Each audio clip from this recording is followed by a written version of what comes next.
الحمد لله نحمده ونستعينه ونستغفره ونؤمن به ونتوكل عليه. أعوذ بالله من الشيطان الرجيم. بسم الله الرحمن الرحيم. إن الله وملائكته يصلون على النبي يا أيها الذين آمنوا صلوا عليه وسلموا تسليما. اللهم صل على محمد وعلى آل محمد. السلام علیکم، میں ہوں راشد جاوید آوان اور خبر بصر کے خصوصی سلسلے تعلیم القرآن میں آپ کو خوش آمدید۔ الحمدللہ آج نصف قرآن مجید بیان کرنے کی سعادت حاصل کریں گے۔ 15واں پارہ اور سورہ بنی اسرائیل۔ اس سورت کو سورہ اسراء بھی کہا جاتا ہے اور اس میں 111 آیات اور 12 رکوع ہیں۔ یہ پوری کی پوری 15ویں پارے میں ہے۔ اس کے بعد سورہ کہف، وہ بھی اس پارے میں ہے، تھوڑا سا حصہ 16ویں پارے میں۔ تو سورہ بنی اسرائیل یا سورہ اسراء میں جو دو اہم واقعات بیان ہوئے ہیں، ایک تو نبی اکرم صلی اللہ علیہ وسلم کا واقعہ معراج، اور اس کے بعد بنی اسرائیل کا ذکر کہ ان کو ایک مرتبہ انہوں نے اللہ کی نافرمانی کی، شعیب علیہ السلام کو ایذا پہنچائی، نافرمانی کی، تو بخت نصر نامی بادشاہ کو ان پہ مسلط کیا گیا۔ دوسری مرتبہ زکریا علیہ السلام اور یحییٰ علیہ السلام کو شہید کیا، ان پر ظلم و ستم ڈھائے، تو اللہ نے ان پر بابل کے بادشاہ کو مسلط کر دیا۔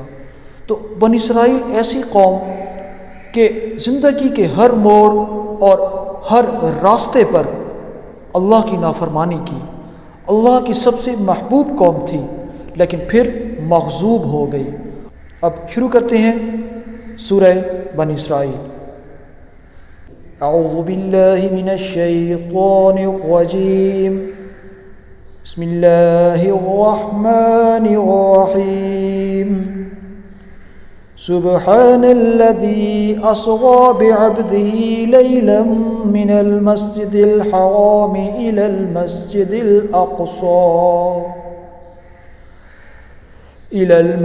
الأقصى الذي باركنا حوله لنريه به من آياتنا إنه هو السميع البصير۔ شروع اللہ کا نام لے کر جو بڑا مہربان اور نہایت رحم والا ہے۔ وہ ذات پاک ہے جو ایک ہی رات اپنے بندے کو مسجد الحرام سے مسجد اقصی تک لے گیا تاکہ ہم اپنی قدرت کی نشانیاں دکھائیں۔ بے شک وہ سننے والا اور دیکھنے والا ہے۔ بنی اسرائیل کی آیت 7، اس میں اللہ نے انسانوں کے لیے واضح کر دیا کہ اگر نیکی کرو گے تو اس کا فائدہ بھی تمہارے لیے، اور اگر بدی کرو گے تو آخرت میں تو جو ہوگا سو ہوگا، دنیا میں بھی نقصان اٹھاؤ گے۔ آیت ملاحظہ فرمائیے گا، ان احسنتم احسنتم لانفسکم، اور اگر تم نیکوکاری کرو گے تو اپنی جانوں کے لیے کرو گے۔ وَإِنْ أَسَأْتُمْ فَلَهَا، اگر اعمال بد کرو گے تو ان کا وبال بھی تمہاری جانوں پر ہوگا۔ آیت نمبر 10 میں قرآن مجید کے بارے میں ارشاد فرمایا کہ یہ سیدھا راستہ دکھاتا ہے۔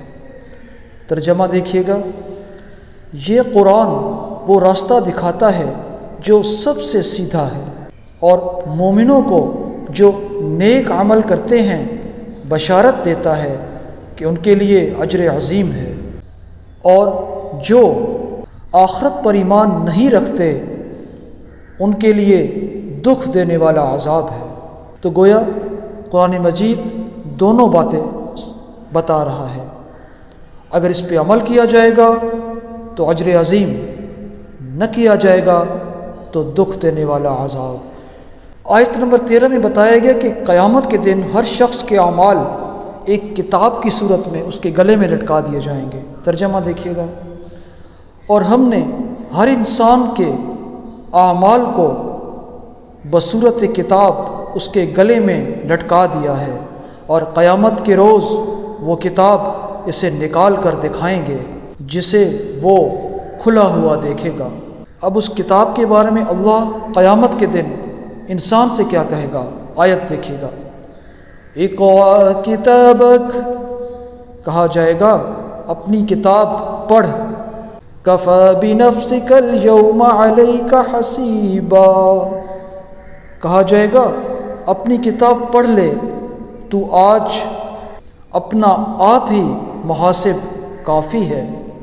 آیت 15 جس میں اللہ ایک قانون بیان کرتا ہے، اس کا ایک حصہ دیکھیے گا، وَلَا تَزِرُ وَازِرَةٌ وِزْرَ أُخْرَى، کوئی شخص کسی دوسرے کا بوجھ نہ اٹھائے گا، یعنی ہر شخص اپنے اعمال کا خود جواب دہ ہے۔ آگے چلتے ہیں، آیت 16 اس میں ایک ایسا سچ بیان کیا گیا ہے جو آج بھی آپ کو اپنے ارد گرد سچ ہوتا دکھائی دے گا۔ ترجمہ دیکھیے گا، اور جب ہمارا ارادہ کسی بستی کے ہلاک کرنے کا ہوا تو وہاں کے آسودہ لوگوں کو فواحش پر مامور کر دیا، اور وہ نافرمانیاں کرتے رہے، پھر اس پر عذاب کا حکم ثابت ہو گیا اور ہم نے اسے ہلاک کر دیا۔ اگر آپ آج بھی دیکھیں تو آسودہ بستیوں میں بغیر نمبر پلیٹ، بغیر ایکسائز ڈیوٹی، حرام کمانے والوں کی اولادیں شراب میں دھت سڑکوں پر غریبوں کو کچل رہی ہوتی ہیں، اور یہ وہی تو ہے جو یہ آیت بتا رہی ہے۔ فَاعْتَبِرُوا يَا أُولِي الْأَبْصَارِ، سورہ بنی اسرائیل آیت 22 اور 23، محکم آیات بینات میں سے یہ آیتیں جن میں والدین کے ساتھ سلوک اور ان کے ساتھ طرز عمل کا پورا طریقہ بتا دیا گیا۔ ملاحظہ کیجیے گا، وَقَضَىٰ رَبُّكَ أَلَّا تَعْبُدُوا إِلَّا إِيَّاهُ، اور تمہارے پروردگار نے ارشاد فرما دیا کہ اس کے سوا کسی کی عبادت نہ کرنا۔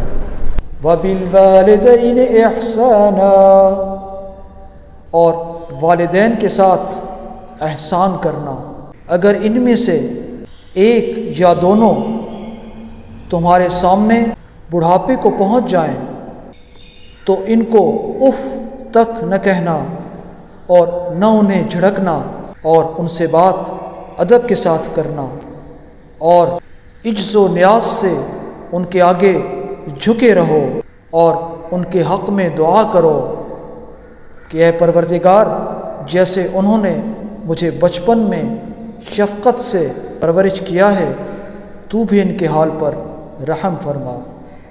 وَقُلْ رَبِّ ارْحَمْهُمَا كَمَا رَبَّيَانِي صَغِيرًا، آیت 27 میں فضول خرچی کرنے والوں کو شیطان کا بھائی کہا گیا ہے۔ ترجمہ دیکھیے گا کہ فضول خرچی کرنے والے تو شیطان کے بھائی ہیں، اور شیطان اپنے پروردگار کی نعمتوں کا کفران کرنے والا اور ناشکرہ ہے۔ آیت 29 میں اللہ نے خرچ کرنے کے کچھ اصول بتائے۔ ترجمہ دیکھیے گا، اور اپنے ہاتھ کو نہ تو گردن سے باندھ دو، یعنی بہت تنگ کر ڈالو کہ کسی کو کچھ دو ہی نہیں اور نہ بالکل کھول دو کہ سب کچھ دے ڈالو، اور پھر انجام یہ ہو کہ ملامت زدہ اور درماندہ ہو کے بیٹھ جاؤ۔ یعنی نہ اتنی کنجوسی کرو کہ کسی کو کچھ دو ہی نہیں، اور نہ اتنی بے وقوفی کرو کہ اپنا سب کچھ اٹھا کے دے دو، اور پھر حالت یہ ہو جائے کہ مانگنے کی نوبت آ جائے۔ تو بیچ کا راستہ، درمیان کی راہ، بین بین کا حکم ہے۔ آیت 35 میں ناپ اور تول کا حکم، ترجمہ دیکھیے گا۔ اور جب کوئی چیز ماپ کر دو تو پیمانہ پورا بھرو، اور جب تول کر دو ترازو سیدھی رکھ کر تولا کرو، یہ بہت اچھی بات ہے اور انجام کے لحاظ سے بھی بہت بہتر۔ میں نے اپنے پچھلے کسی بیان میں کہا تھا کہ یہودیوں کی کمپنی تو آج بھی پورا 1000 گرام دیں گی، کوئی پاکستانی کمپنی بتا دیجئے جو وزن پورا دیتی ہو، الا ماشاء اللہ۔ آیت 37 میں اللہ کا بیان کہ زمین پر اکڑ کر نہ چل، نہ تو زمین کو پھاڑ سکتا ہے اور نہ بلند ہو کر آسمانوں کو چھو سکتا ہے، تو دوسرے الفاظ میں انسان کا بچہ بن کے چل۔ یہ میرے اپنے الفاظ ہیں۔ آیت 71 میں قیامت کے دن جن لوگوں کو دائیں ہاتھ میں اعمال نامہ دیا جائے گا وہ فلاح پا گئے، یعنی وہ جنت کے حقدار ٹھہریں گے۔ ترجمہ دیکھیے گا، جس دن ہم سب لوگوں کو ان کے پیشواؤں کے ساتھ بلائیں گے تو جن کے اعمال کی کتاب ان کے داہنے ہاتھ میں دی جائے گی، وہ اپنی کتاب کو خوش ہو کر پڑھیں گے اور ان پر ذرہ برابر بھی ظلم نہ ہوگا۔ تو اللہ سے دعا کہ وہ ہماری کتاب دائیں ہاتھ میں دے، لیکن دعا بھی کرنا ہے، صرف دعا سے تو کام نہیں چلتے، اعمال بھی ایسے کرنے کی کوشش کہ اعمال نامہ دائیں ہاتھ میں ملے۔ اب آیت نمبر 78 کہ اس کے تلاوت کیے بنا چارہ نہیں، ملاحظہ کیجئے گا۔ اقیم الصلاة لطلوع الشمس الى غسق اللیل، اے محمد صلی اللہ علیہ وسلم سورج کے ڈھلنے سے رات کے اندھیرے تک، یعنی نماز ظہر، عصر، مغرب، عشاء، الى غسق اللیل وقرآن الفجر، اور صبح کو قرآن پڑھا کرو۔ ان قرآن الفجر کان مشہودا، کیونکہ صبح کے وقت قرآن کا پڑھنا موجب حضور ملائکہ ہے، اور اس کا ایک ترجمہ یہ بھی کہ صبح کا قرآن شہادت دے گا۔ تو اب ایک مرتبہ آیت پھر، اقیم الصلاة لدلوک الشمس الى غسق اللیل وقرآن الفجر ان قرآن الفجر کان مشہودا۔ اب سورہ بنی اسرائیل مکمل کرنے سے پہلے اس کی سیکنڈ لاسٹ آیت تلاوت کرنا چاہوں گا۔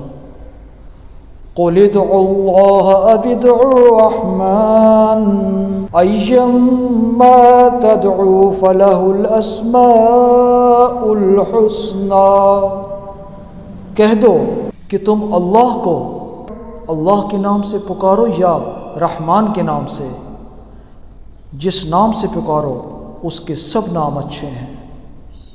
اور اس کے بعد آیت 111 سورہ بنی اسرائیل کی آخری آیت، ترجمہ دیکھیے گا۔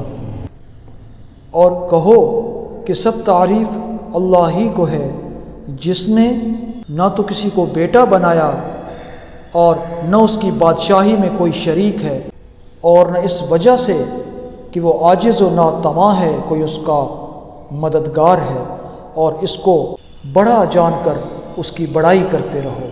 یہاں پر سورہ بنی اسرائیل کا اختتام ہوا، اور اس کے بعد قرآن مجید کی 18ویں سورہ، سورہ کہف۔ سورہ کہف ان نوجوانوں کے بارے میں ہے جو اس بادشاہ سے بغاوت کر بیٹھے کہ جو ہر کسی کو اپنی عبادت کا کہتا تھا اور اپنے علاوہ شرک کا حکم دیتا تھا۔ اور جو اس کی بات نہ مانتا انہیں قتل کر دیتا تھا۔ تو ان نوجوانوں نے اس بادشاہ سے بغاوت کی اور شہر سے نکل کر دور غاروں میں چلے گئے۔ رستے میں ان کے ساتھ ایک کتا بھی شریک ہو گیا۔ اب اس غار میں اللہ نے ان کو 309 سال تک زندہ رکھا، یعنی سوئے ہوئے زندہ رکھا، ان کی کروٹیں بدلاتا رہا۔ اور پھر کیا ہوا وہ پورا قصہ اس سورہ میں آئے گا۔ تو اس سورہ میں 110 آیات اور 12 رکوع ہیں۔ ابتدا کرتے ہیں۔ اعوذ باللہ من الشیطان الرجیم، بسم اللہ الرحمن الرحیم۔ الحمد للہ الذی انزل علی عبدہ الکتاب ولم یجعل لہ عوجا۔ سب تعریف اللہ کے لیے جو بڑا مہربان اور نہایت رحم والا ہے۔ یہ کتاب، سب تعریف اللہ کے لیے جس نے اپنے بندے محمد صلی اللہ علیہ وسلم پر یہ کتاب نازل کی اور اس میں کسی طرح کی کجی نہ رکھی۔ کجی کا مطلب کوئی کمی کوتاہی۔ تو جس طرح قرآن مجید کے شروع میں ذالک الکتاب لا ریب فیہ کی سند تھی، اب یہ دوسری سند بھی قرآن حکیم کے حق میں نازل ہو گئی۔ آیت نمبر 9 سے اصحاب کہف کا واقعہ شروع ہوتا ہے۔ میں ترجمہ پڑھوں گا۔ کیا تم خیال کرتے ہو کہ وہ غار والے ہماری نشانیوں اور لوح میں سے عجیب تھے؟ جب وہ جوان غار میں جا رہے تھے، کہنے لگے اے ہمارے پروردگار، اپنے ہاں سے رحمت نازل فرما اور ہمارے کام میں درستی کے سامان مہیا کر۔ تو ہم نے غار میں کئی سال تک ان کو سلائے رکھا، پھر ان کو اٹھایا، جگایا تاکہ معلوم کریں کہ جتنی مدت وہ غار میں رہے، دونوں جماعتوں میں سے اس کی مقدار کس کو یاد ہے؟ قرآن مجید کہتا ہے کہ وہ کئی نوجوان تھے جو اپنے پروردگار پر ایمان لائے تھے اور ہم نے انہیں زیادہ ہدایت دی تھی۔ اب قرآن مجید میں یہ نہیں مذکور کہ وہ کتنے تھے، آگے چل کر اس کی تفصیل بھی آئے گی۔ وہ اصحاب کہف کہنے لگے ان ہماری قوم کے لوگوں نے اس کے سوا اور معبود بنا رکھے، بھلا یہ ان کے رب ہونے پر کوئی کھلی دلیل کیوں نہیں لاتے؟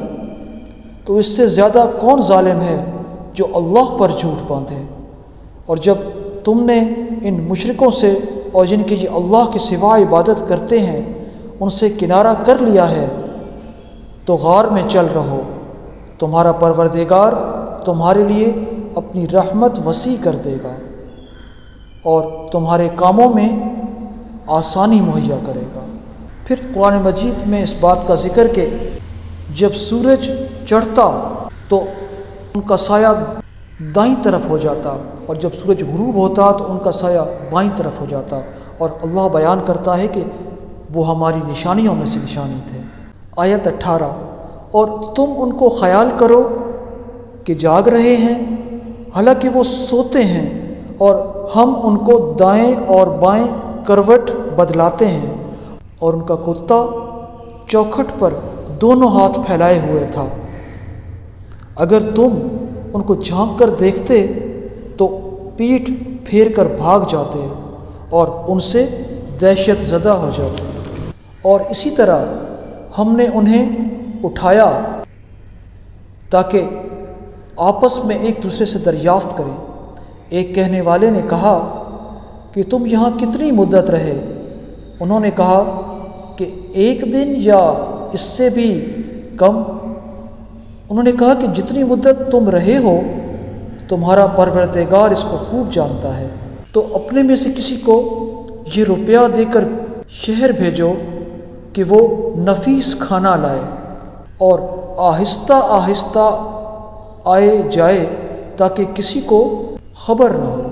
اگر وہ تم پر دسترس پا لیں گے تو تم کو سنسار کر دیں گے یا پھر اپنے مذہب میں داخل کر لیں گے، اور اس وقت تم کبھی فلاح نہ پاؤ گے۔ اب یہاں پر اصحاب کہف سمجھ رہے تھے کہ شاید وہ ایک دن یا کچھ حصہ اس غار میں ہیں، ان کو نیند آ گئی، اور وہ اب جب بازار میں جائیں گے اور اگر پتہ چل گیا کہ یہ وہی لوگ ہیں جو فرار ہو کر آئے ہیں تو بادشاہ کے لوگ انہیں پکڑ لیں گے اور سزا دیں گے۔ اب پھر اس کی تفصیل کہ وہ جب بازار گئے اور وہ سکہ جب دکانداروں نے دیکھا 300 سال پرانا سکہ، تو پھر بات کھل گئی اور لوگوں نے کہا کہ ان کے غار پر عمارت بنا دو، لیکن جو لوگ ان میں صاحب اختیار تھے انہوں نے کہا کہ مسجد بنائیں گے۔ پھر اللہ نے فرمایا کہ تم میں سے بعض لوگ کہیں گے کہ وہ 3 تھے اور چوتھا ان کا کتا، بعض کہیں گے وہ 4 تھے اور 5واں ان کا کتا، بعض کہیں گے کہ وہ 6 تھے اور 7واں ان کا کتا، اور بعض کہیں گے کہ وہ 7 تھے اور 8واں ان کا کتا۔ کہہ دو میرا پروردگار ہی ان کی تعداد خوب جانتا ہے، اور تم اس معاملے میں گفتگو نہ کرنا مگر سرسری سی گفتگو، اور نہ ہی اس معاملے میں کسی سے کچھ دریافت کرنا۔ آیت 25 کہ کسی کام کے بارے میں یہ کبھی نہ کہو کہ میں اسے کل کر دوں گا، بجائے انشاءاللہ کہے۔ قرآن کے الفاظ دیکھیے گا، وَلَا تَقُولُوا لِشَيْءٍ إِنِّي فَاعِلٌ ذَلِكَ غَدًا، اور کسی کام کی نسبت نہ کہنا کہ میں اسے کل کر دوں گا، إِلَّا أَن يَشَاءَ اللَّهُ، مگر یہ کہ اللہ چاہے۔ اور اگر یہ کہنا بھول جاؤ تو یاد آنے پر کہہ دو کہ امید ہے میرا پروردگار مجھے اس سے بھی زیادہ ہدایت کی باتیں بتائے گا۔ اب اس درمیان کی آیت کے بعد پھر قصہ شروع۔ آیت 25 میں اللہ یہ بتا رہا ہے کہ اصحاب کہف اپنے غار میں 309 سال رہے۔ کہہ دو کہ وہ غار میں جتنی مدت رہے اللہ ہی بہترین جانتا ہے، اسی کو آسمانوں اور زمین کی پوشیدہ باتوں کا علم ہے، اس کے سوا کوئی کارساز نہیں، اور وہ نہ کسی کو اپنے حکم میں شریک کرتا ہے۔ آیت 32 سے سورہ کہف میں ایک دوسرا قصہ، یہ 2 اشخاص کا قصہ کہ ان میں سے ایک امیر اور ایک غریب تھا۔ تو قرآن مجید بتاتا ہے کہ جو امیر تھا اللہ نے اس کو 2 باغ دیے تھے، اور وہ انگوروں کے باغ تھے اور ان کے گرد کھجور کی باڑ لگا دی گئی تھی۔ اب اس باغ میں بھرپور پھل آتے تھے انگوروں کے، اور بیچ میں کھیتی تھی، یعنی انگوروں کی بیلوں میں جو جگہ بیچ میں دستیاب تھی وہاں اس نے کھیتی اگا لی۔ تو ایک دن وہ اپنے غریب ساتھی کے ساتھ یہ کہتا ہوا باغ میں داخل ہوا کہ میں مال و دولت میں تم سے زیادہ ہوں اور جماعت میں بھی، اور میں خیال نہیں کرتا کہ یہ میرے باغ کبھی تباہ ہوں گے، اور اگر مجھے موت آئی بھی تو میں اپنے رب کے ہاں اسی طرح کا اچھا مقام پاؤں گا۔ تو اس کا دوسرا غریب ساتھی کہنے لگا کہ تم اللہ کے ساتھ کفر کر رہے ہو، جس نے تمہیں مٹی سے پیدا کیا، پھر نطفے سے، اور پھر پورا مرد بنایا۔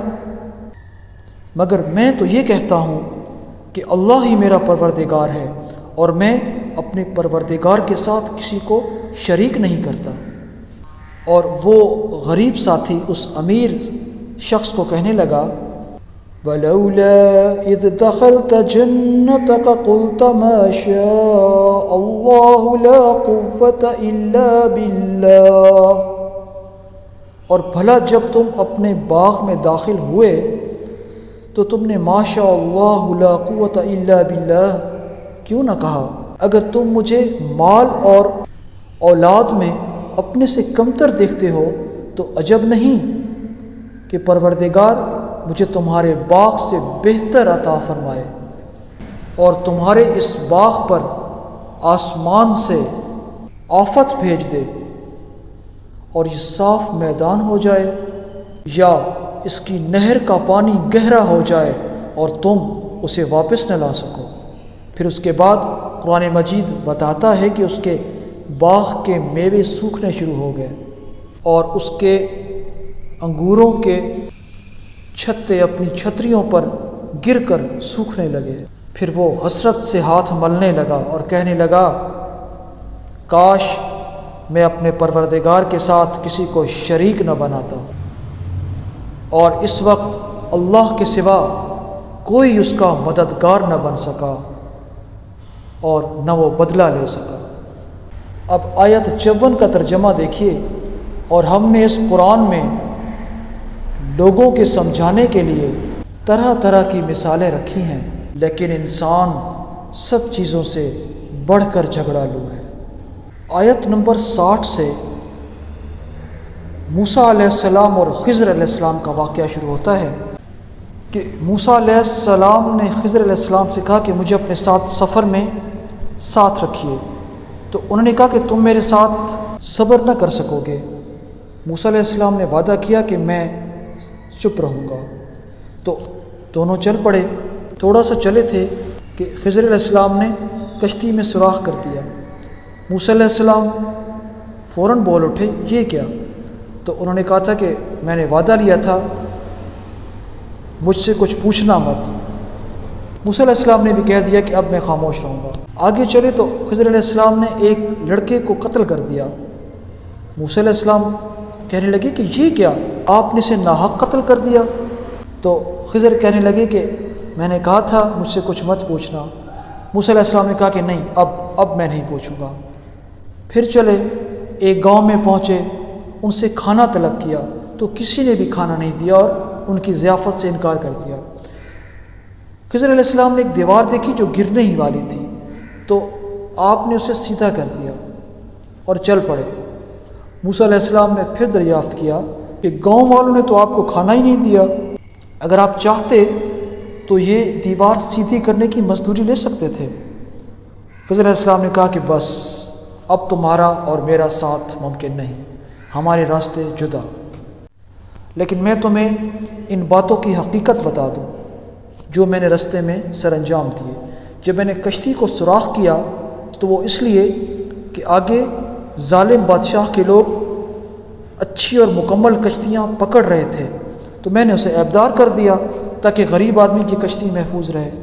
اس کے بعد جب میں نے لڑکے کو قتل کیا تو مجھے شبہ تھا کہ یہ شخص بڑا ہو کے بد کردار ہوگا، جبکہ اس کے والدین مومن تھے، تو میں نے اس لڑکے کو قتل کر دیا تاکہ اللہ ان کو اور اولاد نصیب فرمائے جو ان کے حق میں بہتر ہو۔ اور جو دیوار سیدھی کر دی وہ ایک یتیم لڑکے کی جگہ تھی اور اس کے نیچے اس کا خزانہ دفن تھا۔ مجھے شک گزرا کہ اگر یہ دیوار گر گئی تو خزانہ ظاہر ہو جائے گا، تو میں نے اسے سیدھا کر دیا، اور یہ سب کچھ میں نے اپنی طرف سے نہیں کیا، یہ تمہارے پروردگار کی مہربانی ہے۔ اب یہاں سے آیت 83 سے لے کر آیت 110 یعنی آخر تک ذوالقرنین کا قصہ کہ کس طرح اس نے ایک سفر اختیار کیا کہ جہاں سے سورج طلوع ہوتا، اور پھر ایک سفر اختیار کیا کہ جہاں پہ سورج غروب ہوتا۔ پھر وہ ایک بستی میں پہنچا جہاں لوگوں نے شکایت کی کہ ایک فساد کرنے والی قوم ہمیں دن رات عذاب پہنچاتی ہے اور ہمارا سب کچھ ملیا میٹ کر دیتی ہے، اس سے ہمیں پناہ دیجیے۔ تو پھر وہ خیر ایک دیوار تعمیر کی، اور وہ قوم جو تھی یاجوج ماجوج کے نام سے قرآن میں مذکور، کہ پھر ذوالقرنین نے کہا کہ قیامت کے قریب میرا رب یہ دیوار گرا دے گا اور یہ قوم دنیا میں پھیل جائے گی۔ تو یہ قصہ اب میں نے مختصراً بتا دیا، تھوڑی سی کوشش آپ بھی کیجیے اور قرآن مجید خود کھول کر سورہ کہف آیت 87 سے 110 تھوڑی سی آیتیں ہیں، خود دیکھیے اور پڑھیے، کیونکہ میرے اس ساری صحیح کا مقصد بھی اصل میں تو یہ ہے کہ آپ کے دل و دماغ میں قرآن مجید کے متعلق تحقیق کا شوق پیدا ہو۔ تو میں ہر بیان کے آخر میں یہ بات کہتا رہتا ہوں، اگر کوئی ایک شخص بھی قرآن مجید کھول کر تحقیق کی نیت سے سمجھنا شروع کر دے گا، کیا ہی بات ہے۔ اب یہاں پر سورہ کہف ختم ہوئی اور کل انشاءاللہ سورہ مریم کا آغاز کریں گے۔ مجھے یہاں سے اجازت دیجیے۔